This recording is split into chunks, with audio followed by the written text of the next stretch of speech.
Hey everyone, we have Coach Forbes with us. We'll start with an opening statement and go to questions.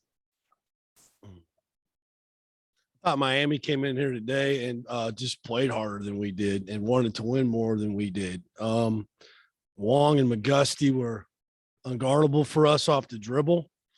We couldn't contain them. And when we did, when they missed, we couldn't come up with the 50-50 ball or rebounds. I thought they got most of all the 50-50 balls. They turned us over. We couldn't turn them over. That we had 10 second half turnovers that just killed our offense. And most of those were atomic bombs that led to layups. So we couldn't guard the ball, couldn't finish at the basket. I thought we left a lot of points on the table in the first half, not scoring around the basket. We couldn't handle the hedge on the ball screen. We just turned it over. We tried to skip it. It wasn't there. We kept telling our guys to drive it, play across the midline, and then pass it. We just tried to pass it. And just over and over, they drove the ball. And, they outscored us 19-0 on turnovers, and you can't win that way. And so, the Achilles heel we've been talking about for a while now, turnovers is a problem. It's a problem. You can't win big games like this when you turn the ball over like that, especially when it leads to layups. And so I was really disappointed in my ability to get our team ready to play hard. We didn't have any. I didn't think we had any pop. We didn't get anything in transition. Our pace was really bad. And that's on me. I don't think I had them ready to play because we don't play this way. I thought that Miami played a heck of a lot harder than we did, especially in the second half. I thought they were the more urgent team than we were. So when those things all happen, then that ends up in a loss. And that ultimately comes down on me not getting our team ready to play in a big game like this. Open up the questions. How much did you miss Laravia in the final 4 minutes of this game? Oh, we missed him a lot, but that's why it's part of the game. You gotta overcome those things. That's why you have depth. That's why you have other guys. And he fouled out. It's part of it. A couple of those fouls he got was because we couldn't come up with the ball. We had other guys, loose balls in our hands we just can't get. I don't understand that part. But it hurt us. It hurt us bad. Steve, maybe you answered this with the first thing you said, but as far as the disappointment, was that basically your message to the team after the game? And it seems like it's been a while since you went in there with them. Was it a particularly long post-game speech? No, I'm not a big post-game guy. I basically wrote 3 things on the board. Turnovers, guarding the ball, and, offensive rebounds. I know they didn't get very many. What did they get? 4? But I thought 2 of them were huge late that we needed to have the ball, and we didn't get it. But probably, to be honest, more of turnovers and guarding the ball. And then, our guards' inability to handle the hedge. And that was about it. Yeah, I'm disappointed. I told him that. It's not, we haven't accomplished anything. There's a lot of season left. Okay, we're not in the NCAA tournament. We haven't got a seed in the ACC tournament. Those are all left to be earned. And you can't lose at home. And now that's no disrespect to Miami because they came in here and played really well. And I knew they would. And, teams that can really drive it off the bounce and have size, and they made off balance shots and we didn't. And those teams give us a hard time, and they did. They came in here and beat us. Coach, you talked about the effectiveness of the hard hedge and the adjustment you tried to make of attacking the midline. You said, would you mind explaining that more? What you wanted to see be done differently? Well, we not hold the ball, and not wait on the ball screen, drive the gap, and play across the midline. We're trying to throw skip passes, and we haven't even made the defense move. I don't know why we would do that. Maybe sometimes when they load the ball, they load the Alondas that's there, but they really weren't doing that today. On the ball screen, they're hedging. So you got to take on the hedge, and you got either one pass across or one pass below or one pass on the roll. and we were just melting on the edge, and we couldn't throw it out of the. It's a semi trap basically, and then that means that you get it out of there. You're playing 2 on 3 on 4 or 4. I mean 4 on 3, or 5 on 4. I don't know. I mean, you're playing at an advantage because 2 guys are behind the ball, but we couldn't handle the hedge. They poked it out of our hands. They deflected it. We weren't very strong with the ball, and that's disappointing. It's not the first time we've been hedged. So then we ghosted it and tried to drive it. When we did, we got to the basket. When we didn't, bad things happened.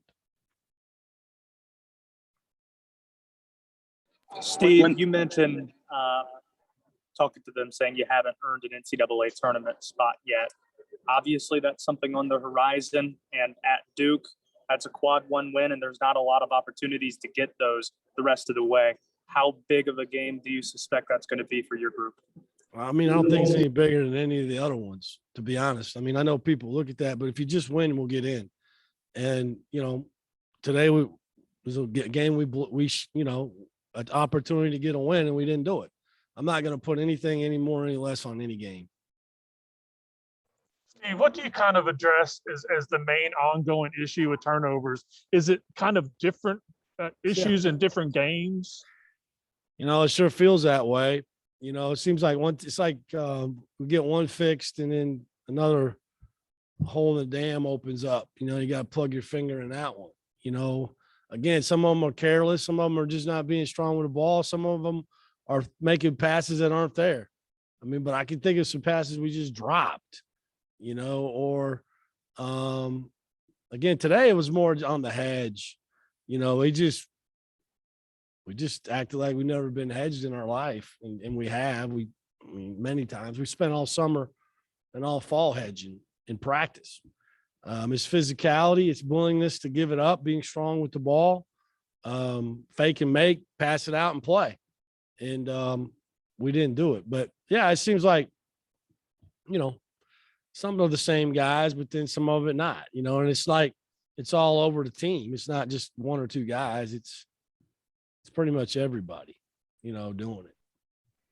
Coach, so you weren't happy with how the ball handlers were handling the hedge, but how about the other guys on the floor? Were they moving to the correct spots that you wanted them to help out the ball handlers? I mean, at times they were, at times we probably stood, it's kind of, we didn't have very good pace today, very good pop, no tempo.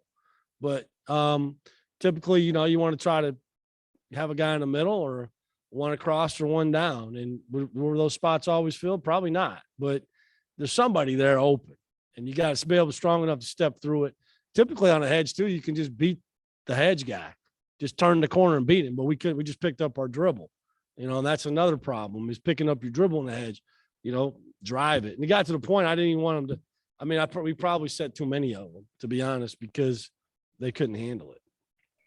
And then when you wrote guarding the ball on the board, what is the focus like heading into practice on improving that? What's that? When you said one of the things you wrote on the board was guarding the ball, Yeah. How do you envision that improving, and how do you envision working on that? You have to have the pride to stay in a stance and stay in front between your man and the basket and make him score over you. And then if he picks up his dribble, then you have a strong chest and you don't give him an angle to the basket, and you stay down on shot fakes. Wardenberg shot faked a couple times. Again, we told him that, drove right around us. Wong and McGusty are going to make some plays. They're good players. You're not going to stop them the entire game.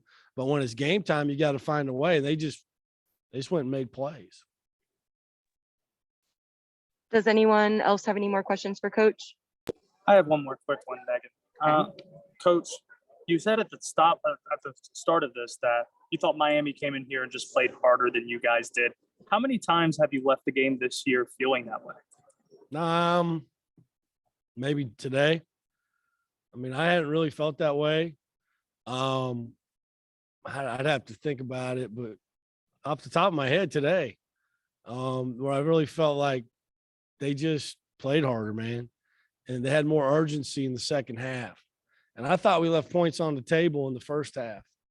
I thought we're up 10 or whatever we were at 7. Should have been double digits. We missed 4 or 5 shots right at the basket. And we didn't shoot free throws well again. And so I just thought we blew some opportunities. And then they came out in the second half. They turned it up. And we had 10 10 turnovers in the second half, live balls, or they were just laying it up. And there's really no defense for that. You can't guard those. The offense really created a lot of problems for our defense, to be honest with All right, that's all we'll have for today. Thanks so much, Coach. you. Thank you.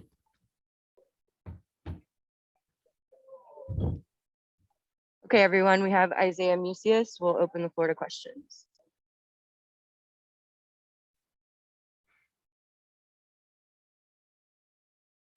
Zay, what was the most frustrating part about today? I think probably the most frustrating part is, the things that cost us the games are things that we can control. When you lose a game, knowing that the team is better than you, they played harder than us tonight. But those things that we can control, offensive rebounds, defending the ball a little bit better, and then just taking care of the basketball. I think those are three things, and Coach had touched on it to us about those are three things that are going to allow us to take that next step that we need to. It's things that are fixable. So it's not the end of the world. We got 5 games left in the season. We got a quick turnaround against Duke. So we just we can't hold our heads. At the end of the day, like, the next team is coming and they're going to be ready. So you have to continue to figure out ways to get better. And that's what we have to do going forward. Say, Coach Isaiah, when- Forbes, go ahead. Coach Forbes has said that he just felt like Miami kind of wanted this one more, that they played harder. Do you feel that's the case too, Isaiah? And if so, what do you think maybe kind of caused you guys to not bring the energy that you usually do today? I think the first half. We had the lead. We had control of the game.